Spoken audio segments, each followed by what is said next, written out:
The Too Hot to Handle number, where she is the best bit of the film when she's wearing that slinky, invisible spray-on dress, and there's those chaps lighting her cigarettes and everything. It's clearly ripped off, or an homage, or whatever, to Diamonds Are a Girl's Best Friend. Yeah. I know that you kind of prefer her to be judged outside of the prism of Marilyn Monroe, but she's obviously aping that. I don't know whose decision that was, but I mean, isn't Jayne Mansfield, or wasn't she a kind of bargain bucket Marilyn Monroe? Oh, absolutely. And I mean, well, one of the things that's interesting is whenever you read film books from, say, the 80s or something, and they're very quick to sort of dismiss Marilyn's imitators.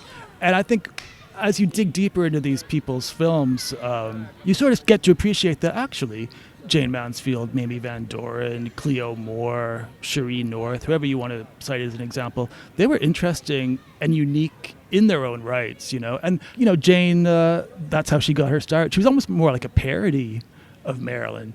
And I think maybe that's why some Marilyn fans resent her, because it's almost like she's taking the piss in some ways. It's almost like a cod sexy. She's sort of doing pretend baby sexy. I always say it's like, you know, Sex Kitten gone berserk. I don't know, you know, how seriously did people take it or want to take it? I think, you know, she was having a laugh. That's part of her appeal. I think she had an innate understanding of kitsch and camp. Before these things were widespread, I think she just innately knew what they were.